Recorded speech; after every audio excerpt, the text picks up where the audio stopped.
네, 방구석에서 철학자의 밤 컨셉으로 꼴값을 떨고 있습니다. 오늘도 영어 꼴값주의, 개똥 철학주의 달고 자유란 주제로 한번 철학자의 밤을 수놓아 보겠습니다.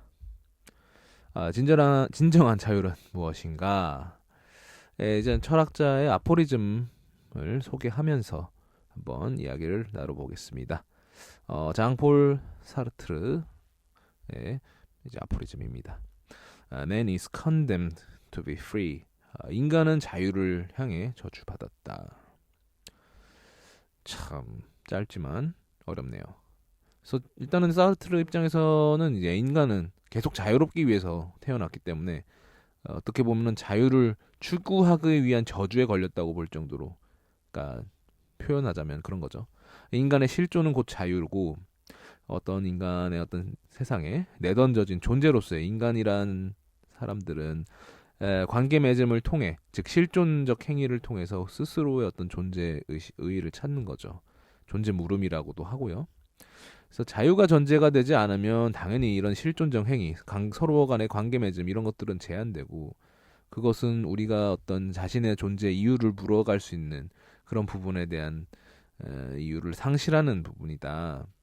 그렇게 되면은 살아 있어도 죽은 인간이기 때문에, 그렇기 때문에 우리는 끊임없이 자유를 추구하는 어떤 저주에 걸렸다라는 이 사르트르의 아포리즘이 와닿을 수도 있겠고 뭐 개소리처럼 들릴 수도 있겠죠. 이에 대한 챗 GPT님의 해석은 이제 사르트르 believes that humans are inevitably free. We must make choices and take responsibility for them. Freedom is an inescapable fate. 예, 인간은 자유로운 존재라고 이제 사르트는 봤고, 그래서 우리는 선택해야 되며 그에 대한 책임을 져야 한다. 자유는 피할 수 없는 숙명이다. 참, 그러니까 자유를 추구하기 위해 저주에 걸린 어떤 자유를 추구하는 숙명, 멋있죠. 그러니까 실존이라는 것은 결국 자유를 전제로 한 끊임없는 관계 맺음 속에서 나를 알아가는 과정이기 때문에 이런 표현을 썼던 게 아닌가 싶습니다. 그 다음으로는 이제 존 스튜어트 밀에 대한 아포리즘입니다. The worth of a state in the long run is the worth of the individuals composing it. 결국 한 국가의 가치는 그것을 구성하는 개인들의 가치에 달려 있다. 자유론에 나온 구절로 추정이 되고요.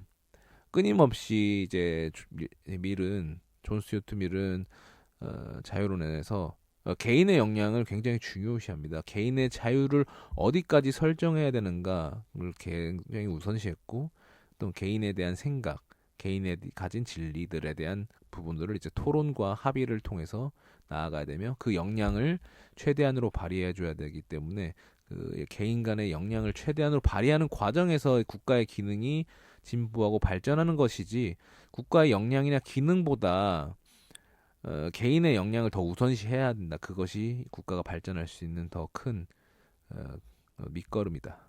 뭐 그렇게 보더라고요. 그래서 자유론을 보다 보면은 가끔은 간혹 이제 엘리트주의적인 마인드도 느껴질 때가 있어요. 존 스튜어트 밀이 굉장한 엘리트긴 하죠. 근데 뭐 물론 계몽주의적인 성향도 당연히 있겠죠. 뭐 개화시켜야 된다 뭐 그런 게 있겠죠. 근데 개인을 단지 엘리트 일부의 엘리트만의 역량으로 이제 최소화시킨 게 아니고, 이 당시에는 이제 개인이라는 고 말했을 때는 하나의 엘리트를 말하는 게 아니고 어떤 대중으로 넘어가는 이 과정이기 때문에, 이제 국가의 어떤 공동체의 구성원 모두 각각의 그 개인의 역량을 어, 최대한으로 발휘할 수 있는 자유, 그것을 추구해야 된다라고 이제 주장하는 부분이 더 크게 보여지고, 뭐 오늘날의 자유론을 읽을 때는 그런 부분으로, 그런 맥락으로 읽는 게 맞다고 봅니다. 물론 이제 엘리트주의라는 거를 완전히 배제할 수는 없겠죠. 근데 엘리트가 있다는 거는 당연히 전제로 깔아두고, 그들이 어떤 전위 부대로서 앞으로 나서면 그들의 역량을 보고 우리가 이제 어떤 따라가는 느낌으로 그들의 역량을 이제 같이 동반 성장하는 그런 개념으로 봐도 무방할 것 같습니다. 음, Mill argued that individual liberty is directly tied to the progress of society. A strong nation guarantees that the freedom of strong individuals. 이제 밀 같은 경우는 개인의 자유가 사회 전체 발전에 직결됐다고 봤고 강한 국가는 강한 개인의 자유를 보장하는 국가이다. 굉장히 이제 이게 어떻게 보면은 미국에서 말하는 그 리버럴리즘 과 약간 맥이 닿아 있는 것 같아요. 그래서 저는 자유론을 가끔 요번에 다시 읽긴 했는데 자유론의 어떤 그 자유주의 정치 철학이 마치 이제 로마라는 게 어떤 고대 역사의 흐름, 물줄기, 호숫가라고 치면은 자유주의 정치 철학이 어떻게 보면은 그런 정치 철학의 하나의 물줄기라고 봐도 무방할 것 같습니다. 뭐 고대, 뭐 중세, 근대 어떤 철학 여러 가지 정치 철학이 있겠지만 미래 자유주의로 통해서 파생될 수 있는 어쩌면 이제 토론의 영역으로 스파링의 무대로 놔둘 수 있는 게 자유주의라고 보거든요. 그래서 자유주의라는 영역 안에서 뭐 보수주의가 됐던 뭐 리버럴이 됐던 뭐 사회주의 뭐 더 나아가면 공산주의 뭐 좀 극우 극자 이런 플레이어들이 다 뛰어들어서 서로 가진 주장들을 한번 시원하게 얘기해보자라고 했을 때 그 판을 무대를 깔아줄 수 있는 철학 사조는 존 스튜어트 밀의 자유론에 나오는 그 자유주의가 아닌가 싶습니다. 그 다음은 이제 프리드리 니체. He who has a why to live can bear almost anyhow. 살아야 할 이유를 가진 사람은 어떤 상황도 견딜 수 있다. 참 어떤 자기 극복의 화신 같은 철학자. 망치로 독자들의 머가리를 두드러 패는 철학자 니체 입장. 살아야 할 이유. 그러니까 자신의 삶을 어떤 주도권을 갖고 살아간다는 게 살아야 할 이유겠죠. 그래서 어떤 자유의 다른 표현 같은 자유라는 표현의 다른 변주. 결국 자기가 원하는 바를 추구하는 그 자유로운 상황에서는 어떤 시련도 고통도 에서도 삶의 의미를 찾아낼 수 있는 것이 인간이라고 봅니다. 내가 자유롭다고 생각을 하면 뭐 극단적으로 말하자면 어떤 감옥 속에서도 나는 자유롭고 내 이 고통과 시련을 극복해 나갈 수 있다. 그 어떤 상황도 견딜 수 있다라는 거겠죠. 그 살아야 할 이유가 있다면. 허나 살아갈 이유가 없는 사람은 어떤 평안한 곳에서도 권태로움과 우울함과 희망을 잃은 허무주의 속에서 자신이 스스로를 죽여나가는 상황이 되겠죠. 니체가 한 말 중에서 굉장히 유명한 표현이 있죠. 뭐 What doesn't kill you make you What doesn't kill make you stronger 였나? 아무튼 나 자신을 죽이지 못한 것은 나를 더 강하게 만든다. 이 표현이 이제 뭐 워낙 뭐 노래로도 만들어지고 이걸 비틀어서 이제 히스레저의 조커가 뒤에 이제 스트롱거 대신에 스트레인저를 바꿨죠. 그런 식으로 뭐 표현을 하는데 결국 삶의 어떤 살아갈 이유, 그러니까 내가 자유로울 수 있는 내 스스로 선택한 자유로움을 추구하는 인간은 어떤 상황에서도 죽지 않고 더 강해진다. 뭐 그렇게 해석할 수도 있겠죠.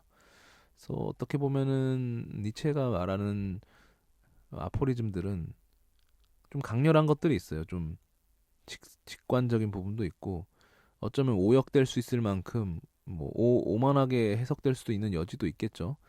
그래서 오독을 할 수 있기 때문에 분명히 이제 나치즘에 이용당한 철학이기도 하기 때문에 오독을 할 수가 있다.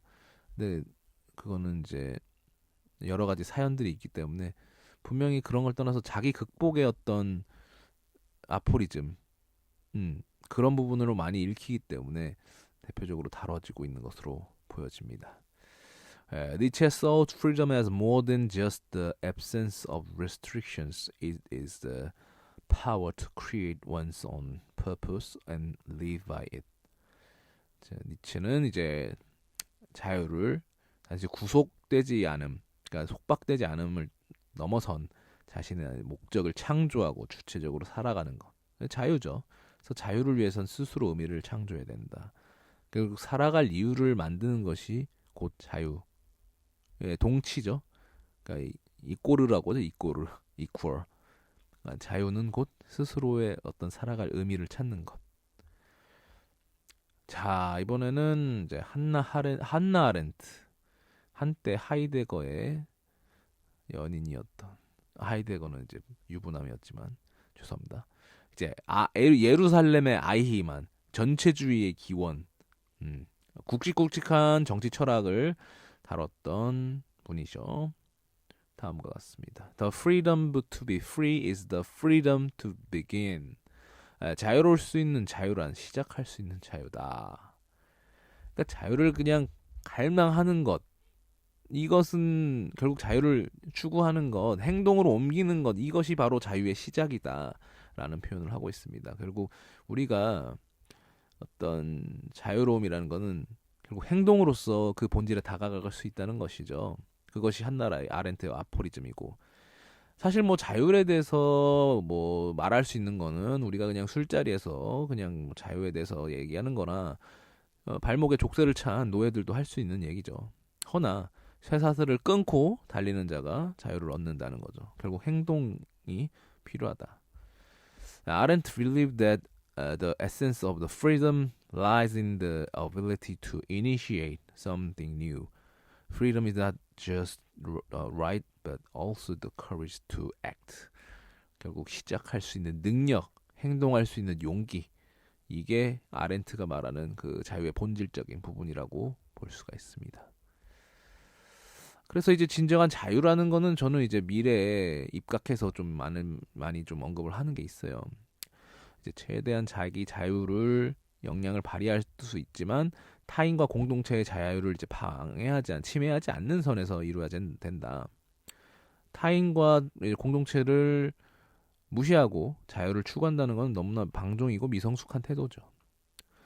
사르트르처럼 우리는 어떤 자유를 추구하는 그런 갈망하는 저주에 빠진 그러한 숙명의 인간이며, 그러한 자유를 추구하는 우리의 인간은 니체의 말처럼 어떤 시련이나 고통에서도 견뎌낼 수 있다고 합니다. 그래서 이러한 자유들을 추구함으로써, 그것을 행동으로 옮김으로써 결국 그 자유라는 본질에 서지만, 결국 다시 돌아가자면 미래의 어떤 자유론에 말하는 자유의 범위를 고려해야 됩니다. 그게 책임 있는 자유고, 그러한 이제 어떤 범위 설정으로 인해서 선택의 순간에도 자유 너머의 자유로움을 추구할 수 있다고 볼 수 있죠. 개인적으로 이제 정말 자기가 추구하는 자유란, 이건 제 생각입니다.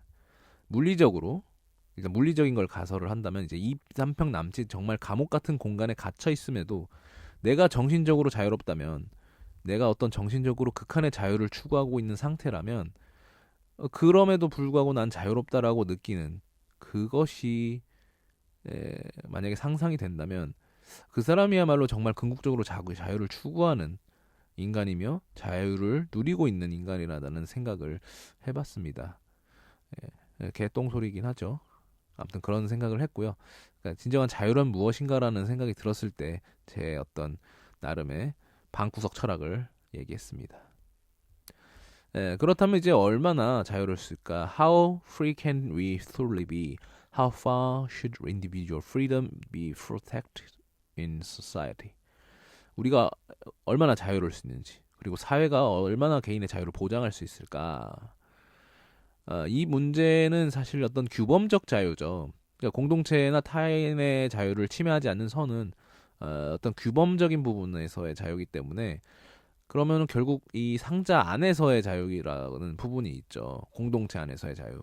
그래서 상자 밖으로 나가야 진정한 자유를 한번 내가 어디까지 추구할 수 있는지를 확인할 수 있는 과정인데요. 일단 타자와의 교집합을 최소화하는 방법이 이 어떤 자유를 추구하는, 자유를 선택하는, 얼마나 자유로울 수 있는지를 확인하는 과정인데, 타자와의 교집합이란 말은 결국 다른 사람들도 갈망하는 것들을 우리가 내어줄 수 있느냐는 겁니다. 나는 자유 하나만 얻을 수 있으면 된다. 돈, 명예, 권력, 재능, 인정 욕구, 이런 것들은 타인들과 겹치는 교집합이기 때문에 얼마나 많은 것들을 버려가면서 내가 자유를 위해 내던질 수가 있느냐. 왜냐하면 자유를 추구하다 보면은 상대방의 욕망과 충돌하는 부분에서 내 자유가 좌절되는 경향이 있기 때문에 많은 것들을 내려놓거나 투쟁을 통해서 이것만큼은 내가 가져가야 된다라는 부분이 우리가 얼마나 자유로울 수 있는지를 확인할 수가 있겠죠. 누군가는 이제 관계로부터의 자유, 뭐 가족 관계, 뭐 연인 관계, 아니면 뭐 직장 동료와의 관계로부터의 자유, 뭐 그건 직장 때려쳐야겠죠. 아니면 뭐 세상 만사로서의 자유, 뭐 나는 속세를 떠나겠소. 약간 종교적인 뉘앙스가 있을 거고, 아니면 좀 어떤 세상의 시스템으로부터 좀 탈출, 뭐 그런 것들이 되겠죠. 약간은 조금 뭐 철학적인, 종교적인 약간 그런 뉘앙스의 자유가 있겠고. 뭐 단순하진 않지만 경제적인 자유라고 요즘 뭐 파이어족이라는 것도 있고, 경제적 자유는 극한으로 어떻게 보면은 경제적인 어 역설적이지만 경제적 자유는 어떤 남들보다 평균 그 이상의 경제적인 가치를 재화를 성취해냄으로써 자유로울 수 있는 거기 때문에 그런 부분도 있을 수 있겠죠. 그래서 어떤 기타 여러 욕망들로부터의 자유도 있을 거고요. 그래서 자유라는 것도 카테고리를 나눠 보면은 분명히 자기가 원하는 자유나 자기가 우선시하는 가치가 있을 거라고 봅니다. 그래서 내가 진짜로 원하는 자유가 무엇인지 구체적으로 상정을 해보고 그것을 위해서 어디까지 포기할 것인가. 뭐 A라는 자유, 나는 좀 가족 관계로부터 좀 자유로우고 싶은데 그 사람들이 물려주는 돈은 갖고 싶어. 이러면은 자유를 선택하기는 어렵죠. 내가 만약에 가족 관계로부터 자유롭고 싶다면 가족들이 가진 유산이나 그런 관계 속에서는 다 버리고 뭐 연을 끊는다던가, 좀 극단적으로 표현하자면 그런 게 있겠고, 뭐 세상 만사로부터 자유를 원하는데 뭐 속세에서의 인연은 또 계속 만나고 싶고 막 그런 식으로, 뭐 그런 약간 이율배반적인 상황에서는 버릴 건 버려야 된다는 거죠. 자유를 위해서라면. 그래서 다시 돌아가자면 그 사회에서 보장하는 자유는 결국 사회 바깥으로 내던져지게 하는 경우에는 사실 보장받을 수 없는 자유죠. 이를테면 치안이 보장되는 사회에서, 대한민국 무섭다 하지만 CCTV가 전 사방에 깔려 있는 좀 꽤나 안전한 국가죠. 근데 우리가 만약에 뭐 멀리 갈 것도 없어요. 저기 바로 북쪽으로만 가면은 우리의 안전은 없죠. 뭐 소말리아로 간다면은 우리는 이제 철제로 된 AK라도 들어야죠. 예, 우리가 지금 비를 피하는 게 아니고 총알을 피해야 된다는 상황이 되는 경우도 있으니까요. 그래서 그런 곳에서는 생존할 수 있는 자유조차 보장하기가 어렵죠. 그래서 사회가 보장해주는 자유는 내가 누리는 거지 내 것이 아니죠. 그런 생각이 듭니다. 자, let's explore these ideas and redefine freedom together. 자, 이 밤이 끝날 때쯤 우리는 자유에 대해 어떤 결론을 내릴 수 있을까? 뭐 이제 저도 이제 결말을 좀 내자면은 저는 이제 각자의 어떤 스스로 원하는 자유가 있다고 봅니다. 꼭 거창하게 무슨 나는 부처처럼 니르바나, 그러니까 속세 완전 우리가 윤회라는 어떤 삶의 굴레에서 완전히 열반할 거야, 이런 어떤 고차원의 어떤 세계관이 아니더라도 난 정말 좀 내가 하고 싶은 일 하고 싶어. 이것도 굉장히 어려운 자유이긴 하죠. 아니면 단순하게 뭐 나는 좀 이사 가고 싶다. 요즘에 돈 모아서 나 좀 편하게 혼자 살고 싶어. 이런 정도면 뭐 독립에 대한 자유 뭐 이렇게 생각할 수도 있겠죠. 그래서 뭐 경제적 자유를 위해서 재테크를 한다던가, 뭐 가족으로부터 자유롭기 위해서 뭐 독립하겠다는 그런 것들도 자유의 어떤 기본적인 카테고리 안에 있죠. 아까 말한 또 거창한 이념으로부터의 자유, 뭐 세속적 욕망으로부터의 자유, 뭐 나는 먹는 것부터 좀 자유롭기 위해서 어, 자린고비처럼 할 거야, 뭐 그런 식으로 생각할 수도 있겠죠. 제가 이렇게 단순한 자유만 말하는 이유는 워낙 자유라는 개념이 추상적일 수도 있고 거창할 수도 있고, 뭔가 이념이라든가 뭐 종교적인 뉘앙스라든가 워낙 요즘 워낙 거창한 표현들이 많기 때문에, 물론 방구석 철학자곤 했지만 생활 속에서 현실 속에서 느끼는 자유에 대한 갈망을 느꼈을 때 내가 어떤 자유를 구체적으로 원하는지가 상정이 돼야 그때부터 액션이 된다고 보거든요. 단순히 난 자유롭고 싶어. 근데 뭐가 자유롭고 싶은데? 그럼 말이 막히잖아요. 진짜 극한으로 몰렸을 때 난 이것만큼은 진짜 타협할 수 없겠어. 그때 좀 구체적인 자유들이 떠오르기 시작합니다. 뭐 그럴 수가 있겠죠. 만약에 돈에 한 맺힌 사람들은 그래서 경제적 자유를 진짜 막 진짜 막 저 사람은 너무 독종 같다 그런 사람들을 보면은 뭔가 저 사람이 가진 그 경제적 자유의 그 기저에는 극한으로 절실함이 있기 때문에 뭐 아니면은 난 한국이 싫어 한국으로부터 자유롭고 싶어 해서 이민을 떠난다던가 막 여행을 떠나는 사람들도 한국 사회 안에서 뭐 다른 사람들도 다 한국 사회에 대해서 불평 불만은 있지만 긍정적인 부분도 보잖아요. 뭐 돈 많으면 한국이 좋아. 뭐 적당히 살자. 밖에 나면 개고생이야. 뭐 이렇게 하지만 그 사람이 겪은 뭔가의 극한에 몰입해서 난 도저히 한국에서 살 수는 없겠어. 내가 죽이 되든 밥이 되든 한번 해외를 나가 볼 거야. 이런 것들이 하나의 어떤 자유를 위한 어, 액션이게 되겠죠. 그래서 사실 한나 아렌트의 어떤 예, 그 freedom is to be free, freedom is to react 이런 내용들이 중요하다고 봅니다. 그래서 행동하기 위해서는 좀 극한으로 몰려볼 필요도 있어요. 극한으로 몰린 다음에 자유를 생각하고 갈망하기 시작하면은 어떤 고통이나 시련이 오더라도 내가 이미 어떤 자유를 원하는지 자기 자신을 알기 때문에 그래서 여기서도 약간 메타인지나 자기객관화라는 표현이 들어갈 필요가 있는데 결국 내가 원하는 게 진짜 무엇을 원하는지 내가 어떤 자유를 원하는지를 알게 되면은 그때부터는 누구도 나를 못 막죠. 나 자신도 나를 못 막아요. 왜냐면 이게 약간 프로그래밍이라 돼야 그 한 번 딱 스위치가 켜지면은 나도 모르게 움직이고 있습니다. 그게 자유의 매력이고 그게 사르트르가 말하는 우리가 걸려 있는 자유를 추구하기 위한 저주. 예, condemned to be free. 네, 방구석 철학자의 밤이었고요. 이번 베이스먼트 필리프스 나이트에 대해서 마무리해 보도록 하겠습니다. 감사합니다.